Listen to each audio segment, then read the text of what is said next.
Welcome, welcome, welcome. I am so grateful to be able to share this virtual space with you.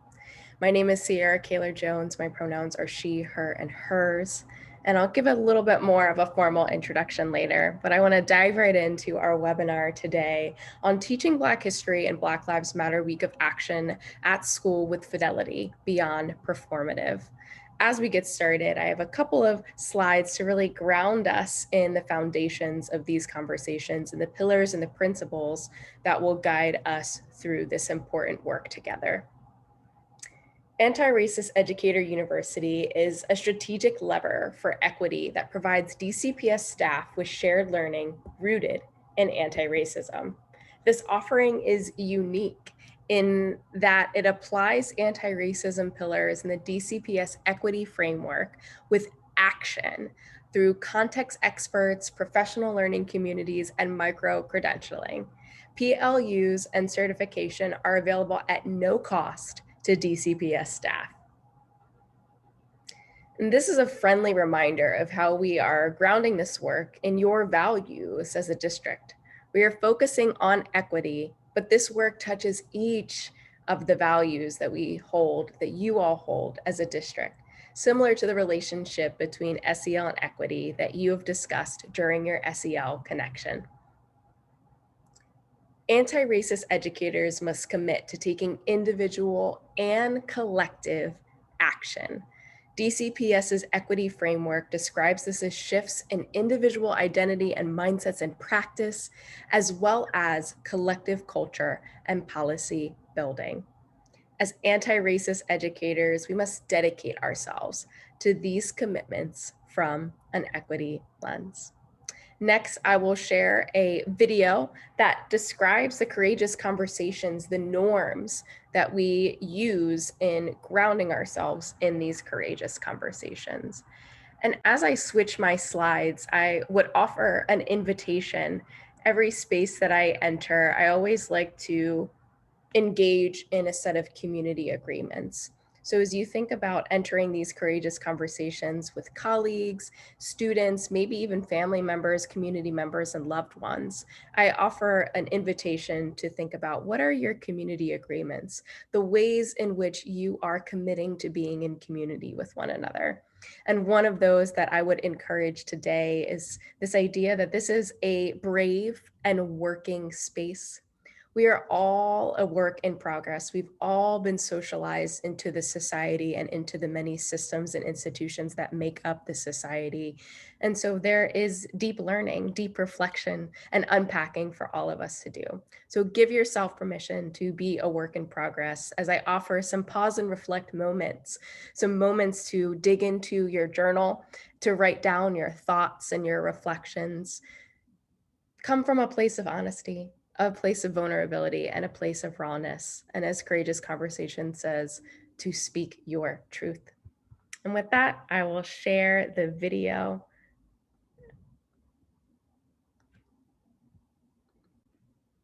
Of Courageous Conversations.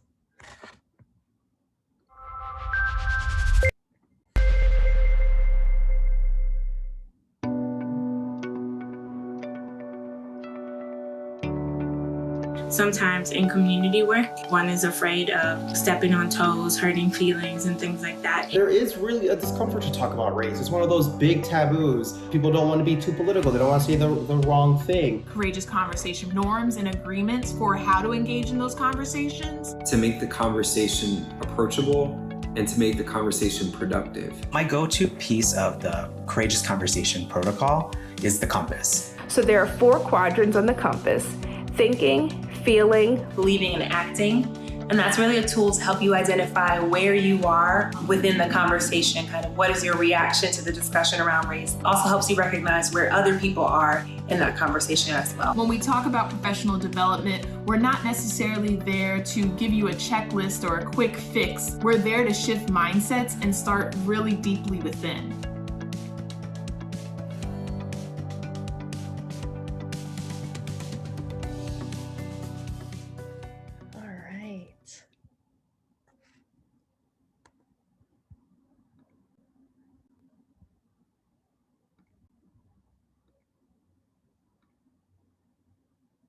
And so as we continue on and I introduce myself a little bit further and go into the agenda, I love what is said in that Courageous Conversations video, that it's not a quick fix, it's not a checklist, but rather it's an invitation. And that's what I am offering you today, an invitation to engage in the pedagogy for teaching for Black lives. I will share lessons, I'll share examples, I'll share strategies, but I really encourage you to shift and adapt it to meet the needs of your students, of the young people that you work with.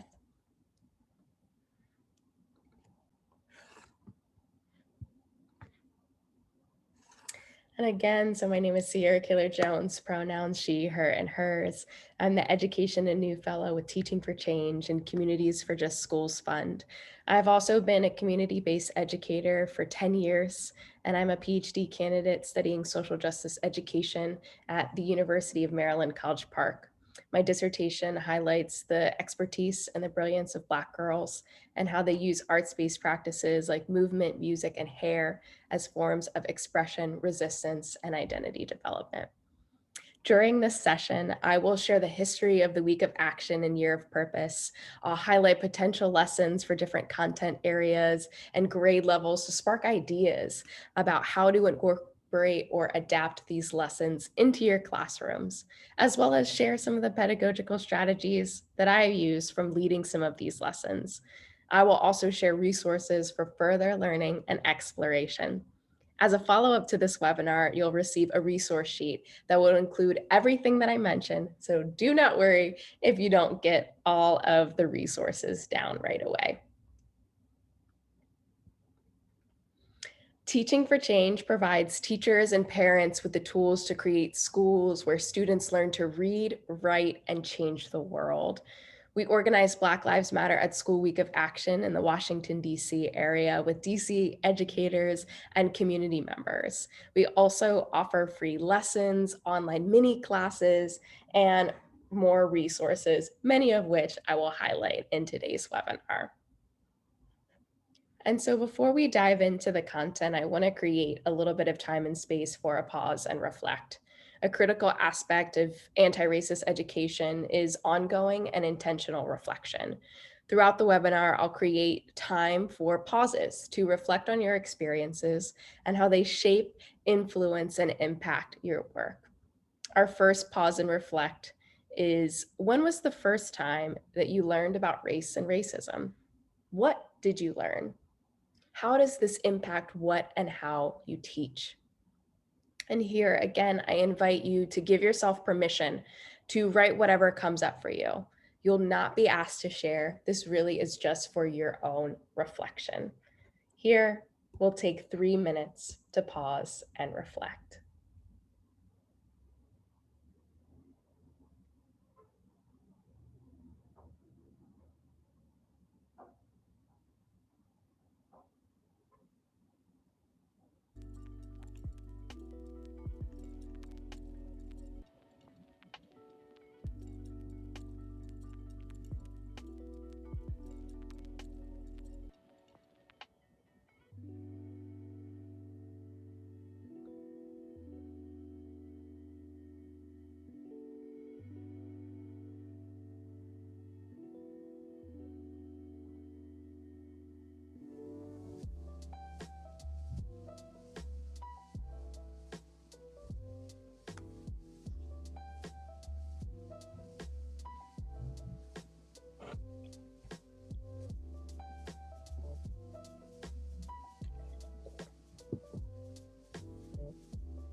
Take about 1 more minute here.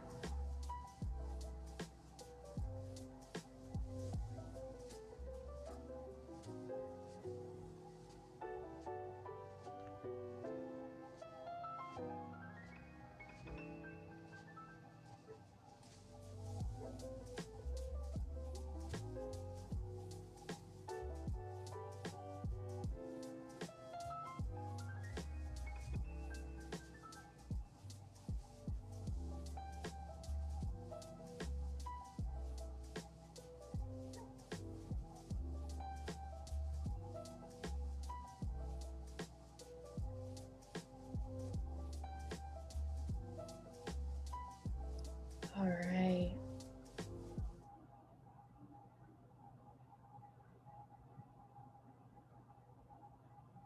So with these questions, know that you can revisit them at any time. And I definitely would encourage keeping some of these questions, these reflections with you. Again, going back to the community agreement of that this is a working space and we are works in progress. These answers might change, they might shift, they might adapt. So giving ourselves space to see how things shift and change over time in our own experiences and our own thought processes. All right. How one elementary school sparked a citywide movement to make Black students' lives matter. The Week of Action and now Year of Purpose all started at one elementary school, John Muir Elementary in Seattle, Washington, at the beginning of the 2016-17 school year. Educators and community partners were set to celebrate their Black students and wear BLM shirts at school. Because of the public show of solidarity with students and with the Black Lives Matter movement, news outlets picked up the story. Soon, white supremacist groups and others started leaving hateful emails and messages to the school, which ultimately resulted in someone calling in a bomb threat to the school. As a show of solidarity, over 3,000 educators across Seattle organized to wear Black Lives Matter shirts at their respective schools, many of them with the hashtag Say Her Name on the shirts. And the teachers committed to teach lessons about institutional racism. Black Lives Matter has moved to a year of purpose. In the wake of the murders of George Floyd, Ahmaud Arbery, Breonna Taylor, Tony McDade, may we say their names, and others named and unnamed. A great uprising for Black lives has swept the nation and the world, inciting new urgencies and radical possibilities for advancing abolitionist practice and uprooting institutional racism. This uprising has helped create a national discussion about what safety could be. The centerpiece of the Year of Purpose is asking educators to reflect on their own work in relationship to anti-racist pedagogy and abolitionist practice, persistently challenging themselves, ourselves, to center Black lives in our classrooms. In addition, educators will be asked to participate in intentional days of action throughout the school year, uplifting different intersectional themes vital to making Black Lives Matter in school, in communities, and beyond. The learning environments that we aspire to create reflect a deep understanding of the experiences of Black children, families, and communities, as well as our own ongoing work of critical self-reflection and personal transformation. We ask ourselves questions like, are we creating humanizing communities that respond to the concerns of our students? Are we committed to leveling up our expectations for our Black students? As educators, we turn inward in order to reach outward, linking our efforts to broad, integrated movements for social justice. On that note, the Black Lives Matter at School is grounded in 4 national demands. End zero tolerance, mandate Black history and ethnic studies, hire Black teachers, and fund counselors, not cops. Part of the pedagogy for teaching for Black lives and being anti-racist educators goes beyond lessons and curriculum and pedagogy and content, but it also means standing in solidarity with our students, which is where the 4 demands come from. BLM at School encourages educators and community members to highlight those demands as part of the movement. It's really a call to action. And one of our major calls is that we must teach the content, yes, but our classrooms must also be safe spaces full of intentional love and justice. And our schools must be sites of resistance against anti-Blackness and white supremacy. Or else the content then is just performative if we're not creating the change necessary to create the container for students to feel affirmed and holistically safe. This is also aligned with the action and understanding anti-racism pillars, and this provides the context for the Year of Purpose and what BLM at School stands for. BLM at School is also grounded in the 13 guiding principles of Black Lives Matter, which you see here on the screen. We seek to expand student understanding of these principles through the week of action and beyond. These principles can be highlighted and shared in your classrooms throughout the year. There are also child-friendly principles for the educators who teach early childhood and elementary, which I'll share in the follow-up. As some examples of the principles and lessons that educators have done in correspondence with these principles, globalism, the idea that we see ourselves as part of the global Black family, and that we are aware of the different ways we are impacted or privileged as Black folk who exist in different parts of the world. As an example, in Spanish 1 at Thurgood Marshall Academy with Astrid Alvarado-Sieg, students learned about several Afro-Latinx folks during the Black Lives Matter at School Week of Action.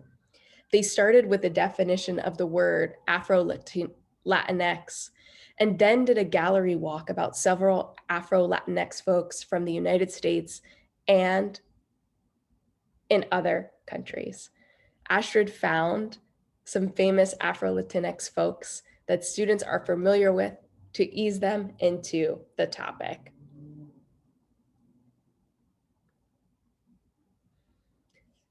Queer and trans affirming. We are committed to fostering a queer affirming network. When we gather, we do so with the intention of freeing ourselves from the tight grip of heteronormative thinking, or rather the belief that all in the world are heterosexual unless they disclose otherwise. Trans affirming. We are committed to embracing and making space for trans siblings to participate and lead. We are committed to being self-reflexive and doing the work required to dismantle cisgender privilege and uplift Black trans folk, especially Black trans women who continue to be disproportionately impacted by trans antagonistic violence. As a teaching example, on the left-hand side, you see the book Pet. Zoe Clement did a lesson over the summer using this book, Pet. The book tells the story of Jam and Redemption, who meet Pet, which is a creature that comes to life to hunt a monster that lives in the shadow of Redemption's house. The story explores identity and justice through a fictional examination of what it means to take down a monster in a world that doesn't believe that it exists. In the lesson, students discuss restorative justice and abolition. They also pose their dreams and their visions for what a world rooted in restorative justice could look like and feel like. On the right-hand side, you see the book Troublemaker for Justice about Bayard Rustin. And during January, the Black Lives Matter at School, we find it critical to lift up Bayard Rustin, one of the principal organizers behind the March on Washington, which is crowned as one of MLK's lasting achievements. To be queer affirming means that we lift up our queer ancestors who are at the foundation of our movements throughout time.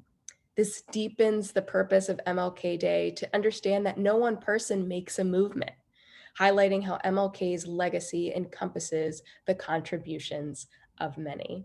And this is a great book for middle and high school to explore Bayard Rustin's life and the work that he had done on the March on Washington, and so much more. Intergenerational. We are committed to fostering an intergenerational and communal network free from ageism. We believe that all people, regardless of age, show up with the capacity to lead and learn. As a lesson example, one of my favorite books, Milo's Museum, is about a young girl named Milo who's excited to go on a school field trip to a museum. She feels very frustrated when she gets to the museum and the museum offers little to no representation of African American history. She has follow-up conversations with her family members that help give her language for frustration. They also inspire her to take matters into her own hands, and she becomes the curator of her own museum. At the end of the story, she changes the name of her museum to the People's Museum and asks her friends if they can incorporate items from their community into the museum. The story opens an incredible door for conversations with young children about representation, institutional racism, youth activism, lessons from family, and community engagement. As a teaching idea, as you can see here on the screen, you might invite students to create their own museum. Ask students to make a list of things that tell a story about who they are. Ask students to talk about and talk to their elders and their families to share photographs, heirlooms, and stories. The picture you see here on the screen is from first graders in Melissa Somerville's and Jessica Jones's classroom at Inspired Teaching Demonstration, PCS. They read the book Milo's Museum in preparation for Black Lives Matter Week of Action. And when they discussed the book, they also created what you see here as museum pieces that represent the change that they want to see, or something that shows how they feel when they think about people being treated unfairly. For my high school students, I've adapted this idea, and my high school students collected oral history testimonies from their loved ones. We asked ourselves, if we were writing the history textbooks, what stories would we want to tell? We developed a collective interview protocol, so basically the questions that we would all ask to learn about and practice qualitative interviewing and research. The stories that they told from the data they collected highlighted the joy, the brilliance, and the creativity of the folks in their lives. So really at the heart of the 13 guiding principles is the recognition that Black folks and Blackness is not a monolith, and that we have to celebrate and protect and uplift all Black folks and all Black lives. So we'll take a pause here for our next pause and reflect to answer the question in our journals: how are the voices, accomplishments, and successes of Black folk uplifted in your lessons, units, and curriculum? We'll take a pause here for 3 minutes for you to write down your thoughts and your reflections.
We'll take about 1 more minute here.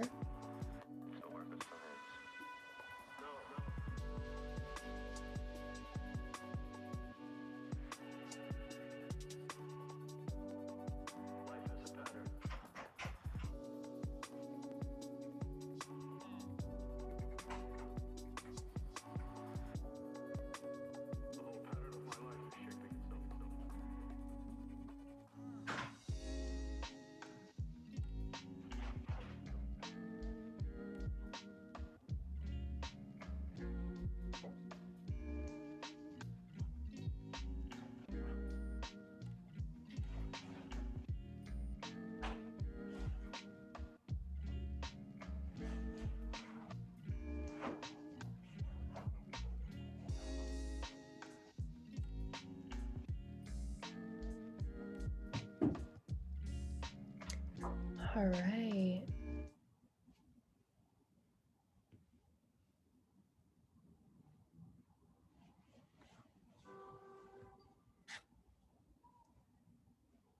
So know that you can continue to take these questions with you and feel free to revisit them at any time. All right, pedagogical strategies and lesson examples. So one of the key first steps in this pedagogy requires that we approach teaching with curiosity, with humility, and from a place of relationship building where we center students and communities. We treat students as intellectuals. We teach people's history, and we are truth tellers. It's also about culturally affirming SEL. I know that you all have been doing a lot of great work around SEL and equity. And so when we think about culturally affirming SEL in regards to this pedagogy for teaching for Black lives, it means moving beyond the complicit nature of asking students to control and manage themselves and their emotions, but rather encouraging them to notice, to observe, and understand their emotions. Emotions like righteous anger that have fueled social movements. In the context of BLM at School Week of Action, you could even use lessons or conversations to talk about how emotions like anger have pushed forward movements for social justice, or discuss empathy, one of the 13 guiding principles. We can't see these as separate, recognizing that teaching for Black lives, again, is not just a curriculum or lessons, but it's really an orientation to creating, building, and sustaining liberatory schools.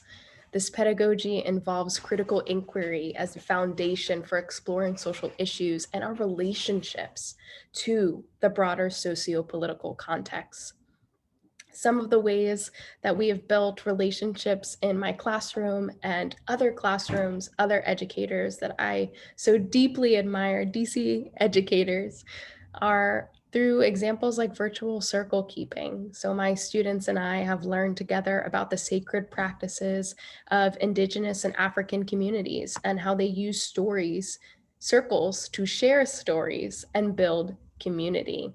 So for example, they might have a talking piece, and that talking piece is something that is meaningful to them. And with their talking piece, they'll take it and they'll place it in the camera and pass it over to one another as a way of simulating what we are not able to do physically in person together.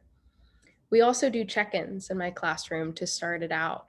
My students and I do Ubuntu, which is Zulu for I am because we are, to start class. In other words, it's like an icebreaker or a do now. I encourage my students in this way to bring their talents, their interests, and their reflections to class. So for example, some of the Ubuntus we've done include draw a picture of an event that was significant to you. And then another example, before a lesson on Afrofuturism, our Ubuntu was, what is your superpower?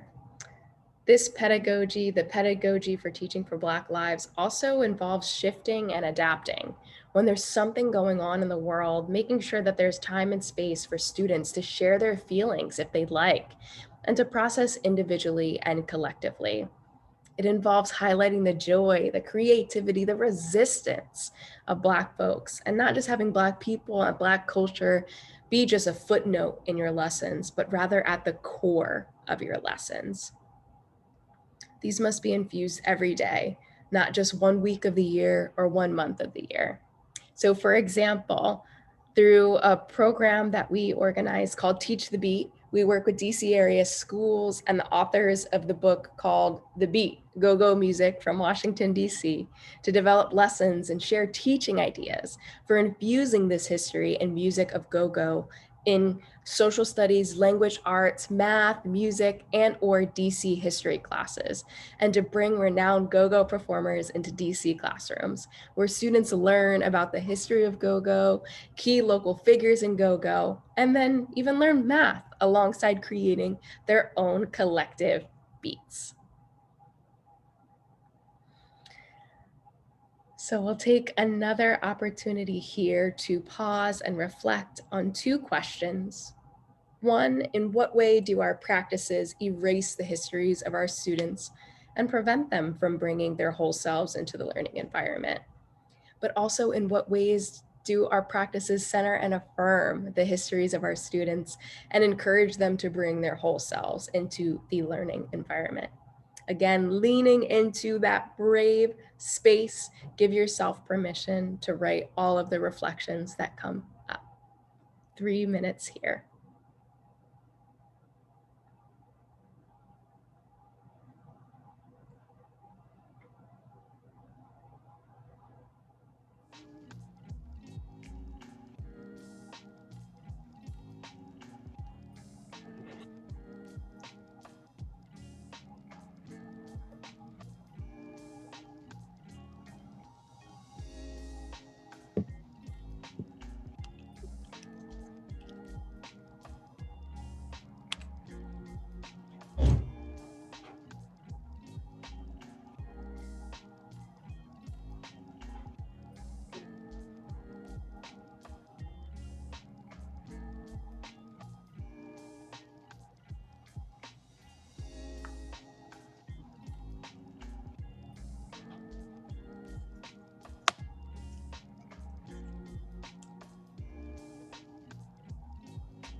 We'll take about 1 more minute here.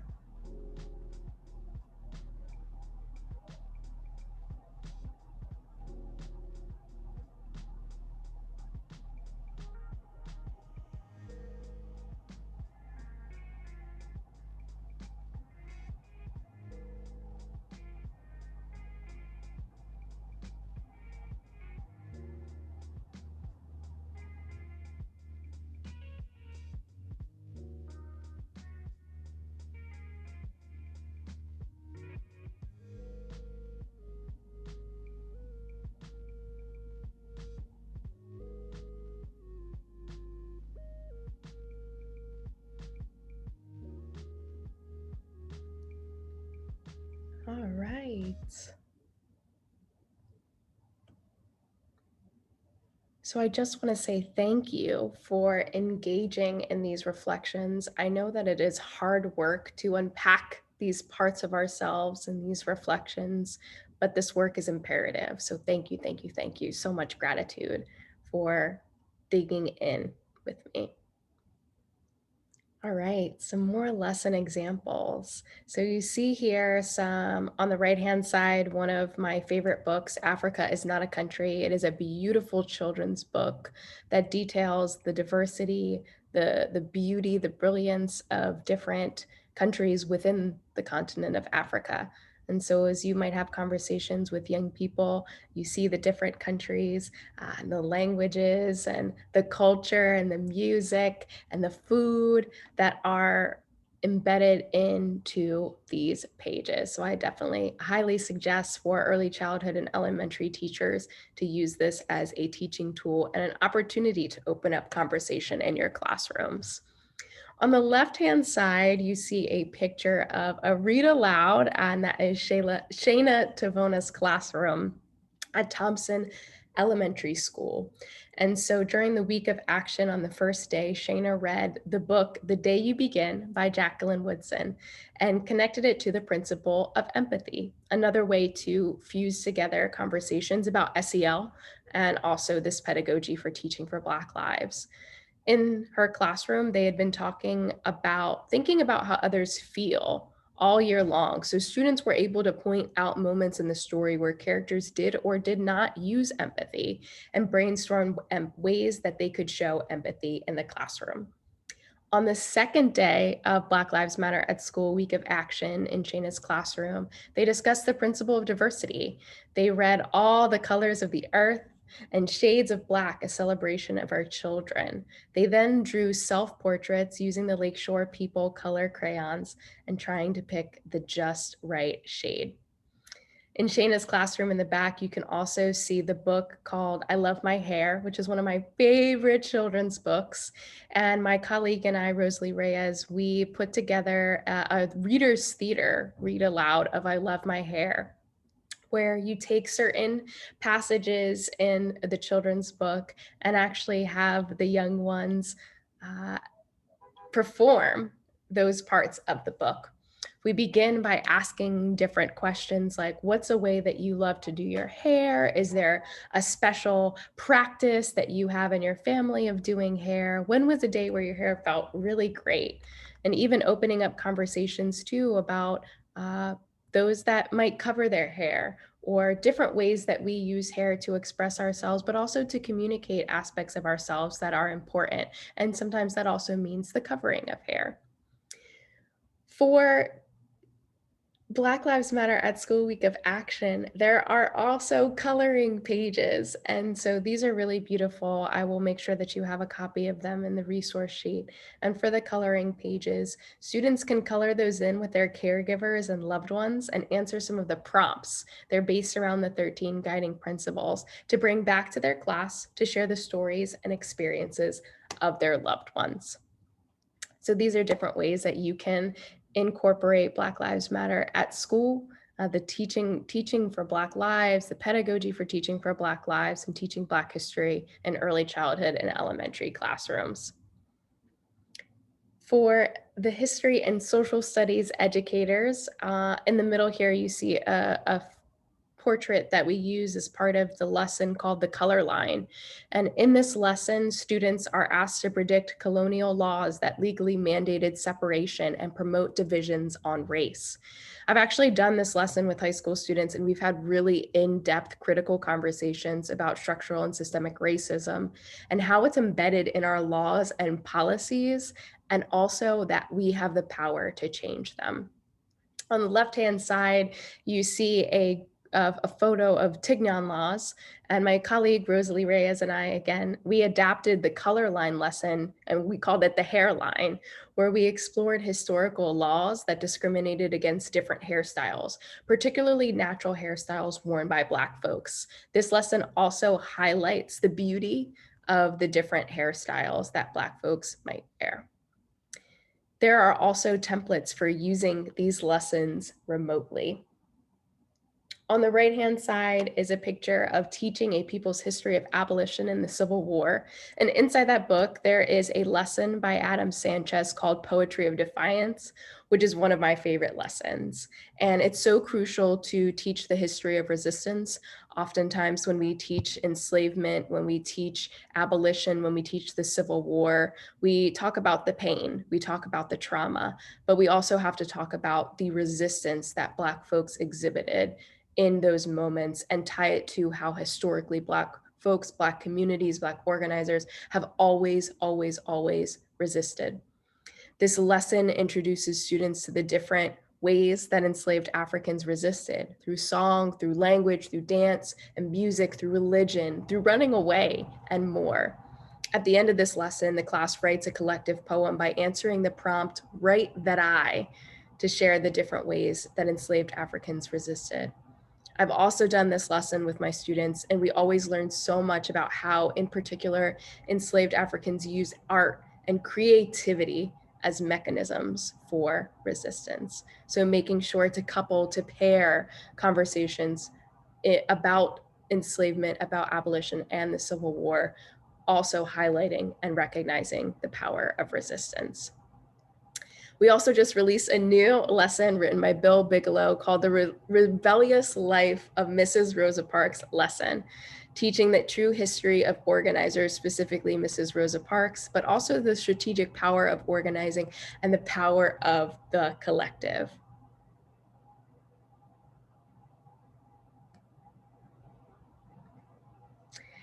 In language arts. So you see here on the left-hand side is a picture from one of our lessons on bearing witness through poetry. This was a lesson written by Renee Watson, where students read the lyrics of Jay-Z's song Minority Report, and they wrote their own poems after deconstructing the lyrics to discuss what the lyrics mean and learning further about stanzas and verses.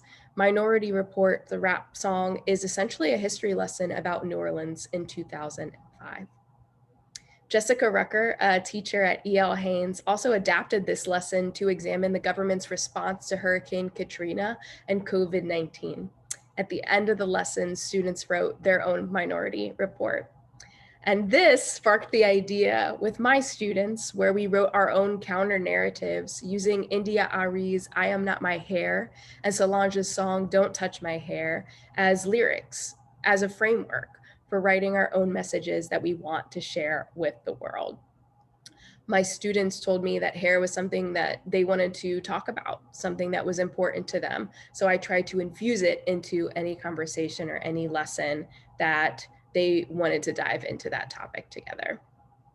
On the right-hand side, another lesson honoring Black women through poetry, through creativity. Miss Corliss, a special education teacher at Jefferson Middle School Academy, led a Black Lives Matter at School week of action aligned to the guiding principle of Black women. Inspired by the poem Raised by Women by Anaya Rhodes, Ms. Corliss designed a session that allowed her 7th grade class to write a poem demonstrating their understanding of the Black Lives Matter guiding principle of honoring Black women. I love this one. The prompt for the poem begins, "I was raised by a," and then students fill out the rest of that poem. Math for the math educators. There is a lesson by Eric Gutstein on math, maps, and misrepresentations. So a goal of this map project was for students to use mathematics to analyze diverse map projections and to raise questions about what the various maps showed and why. Students examined how certain maps are distorted, making some countries central on the map, like the United States, and also diminishing the size of some continents, such as that of Africa. Students estimated, measured, and compared their predictions based on different types of maps. For example, Peter's map and a Mercator map. This lesson opens up a conversation about power, privilege, and representation. There are so many ways to introduce and highlight Black folks in culture and math. You could talk about Benjamin Banneker during a lesson on telling time, geometric shapes in cornrow and braid designs, and even talking about the Black radical tradition in a lesson on radical signs. Science, beyond just a cells unit. The importance of introducing students to figures like Henrietta Lacks, whose cells are the source of the HeLa cell line, the first immortalized human cell line and one of the most important cell lines in medical research. In this specific lesson written by Gretchen Craig Turner, students explored themes in the book, The Immortal Life of Henrietta Lacks, like medical apartheid, a term that was coined by Harriet Washington to describe racial inequity in healthcare. They talked about informed consent, lab science, and scientific discoveries. There's also another great piece by the same educator on teaching the Tuskegee syphilis study, which uses a mixer lesson and assigns different roles, such as the role of a study subject, a doctor, a public health official, a widow, or a journalist. There are roles that also show the damage that has been inflicted and roles that show the resistance and whistleblowing that ultimately exposed and ended the study. Different ways that we can discuss Black history within science. Resources. So at Teaching for Change, we have many resources, many incredible partners that are doing great work. In the upper right-hand corner, you see social justice books where we review children's books. We have curated book lists. There's actually a bookshop shop and a book list specifically for teaching the 13 guiding principles of Black Lives Matter at school. And our review of children's literature is on a red, yellow, green scale. So green meaning, yes, definitely teach this in your classroom. Yellow, maybe you want to supplement with another text or give some background context to students. And then red meaning this is not a great fit to use in your classroom. On the left-hand side is the Zen Education Project. And out of the Zen Education Project on the bottom, we have Teach the Black Freedom Struggle and Teach Reconstruction. And as part of those campaigns, really highlighting this history.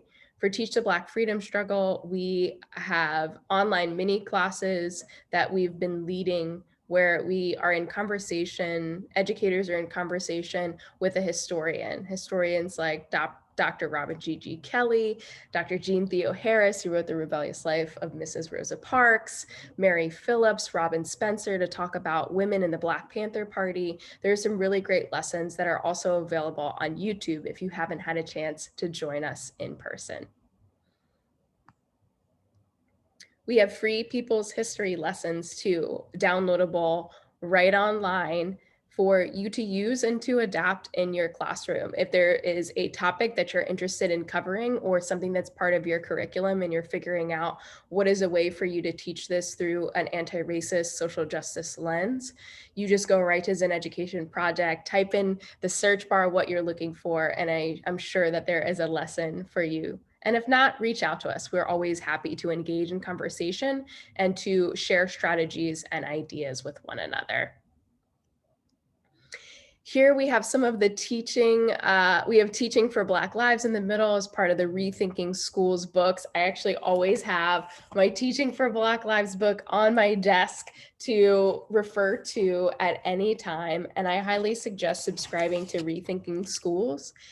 And if you have a lesson that you have done that you would like to share, I also highly suggest submitting a piece to Rethinking Schools. All of these pieces are beautiful.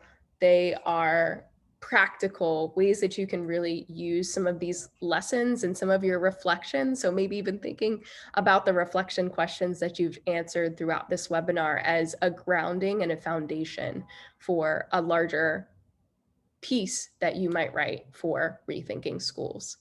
And then we also have Rhythm and Resistance, Teaching Poetry for Social Justice, and Rethinking Ethnic Studies, a couple of the other texts in the Rethinking Schools category. I also know that some folks have asked about how to teach about Africa. And we have some incredible partners, one of them being Africa Access. And so we suggest that you go to their resources and go to them to really think deeply, critically, and creatively about teaching Africa in your classroom.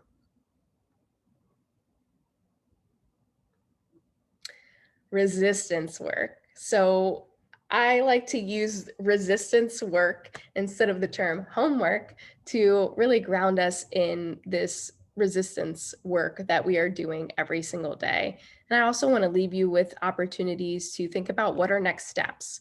We do reflection, we learn the content, but then what comes next? So here are some ideas that I have that I would like to share with you. So one, answer the BLM at School Year of Purpose reflection questions. I've shared some of them with you today, but there are a host of other questions that I'd invite you to engage with. Second, attend the 2021 BLM Curriculum Fair on January 30th, which I'll share a little bit more about on the next slide. 3, participate in one of the upcoming Teach the Black Freedom Struggle online classes. Our next one is actually with Jesse Hagopian, an educator in Seattle, Washington, and Dr. Jean Theo Harris to talk about the young adult version that Jean Theo Harris is coming out with in January about Rosa Parks. 4th, download free People's History lessons from Zen Education Project. And then lastly, share your teaching stories with us. We love to share those out. We love to provide those for other educators to spark ideas. A lot of my teaching ideas have come from the lessons that have been posted on the DC Area Educators for Social Justice website. So please, please, please consider sharing some of your teaching stories with us. So our curriculum fair is going to be virtual this year in partnership with Howard University on Saturday, January 30th from 11:30 a.m. to 1:30 p.m. Eastern Time.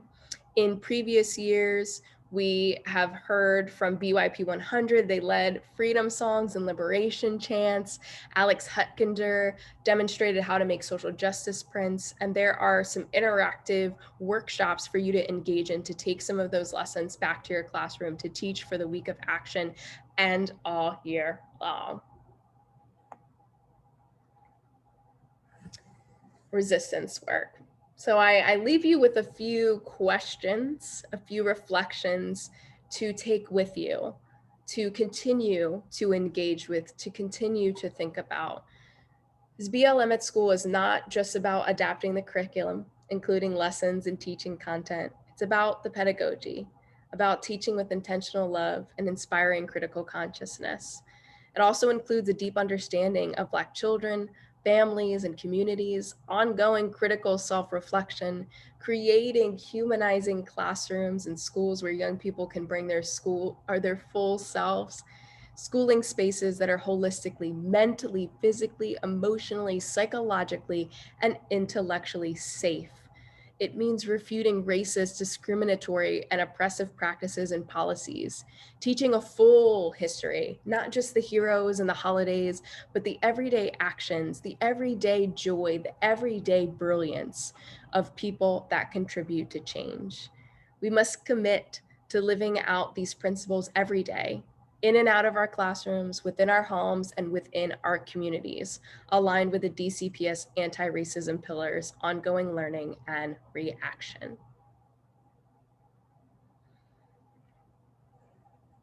So for a resistance work question to bring with you, what are you committed to teaching or doing in service of the week of action and year of purpose?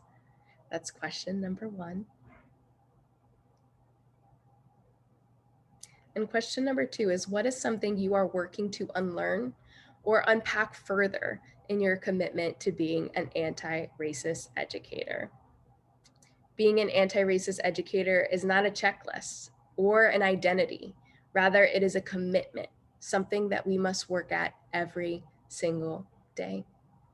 It's up to all of us to do this work because this movement needs every single one of us to show up every single day in our classrooms, in our communities, in our homes. Take these final resistance pause and reflects with you. As educators, we have a duty and a responsibility to stand with and beside our students to learn together, to organize, to strategize, to resist, to dream the world that we deserve into being. These prompts are an encouragement to write down those dreams and be reminded of our commitments to making schools more equitable and just, and in turn, make a world rooted in justice, joy, and love. Thank you so much for the important, powerful, and critical work that you do every day. Know that you are so appreciated in all that you do. Thank you for being a part of this webinar. Thank you for being a part of Anti-Racist Educator University.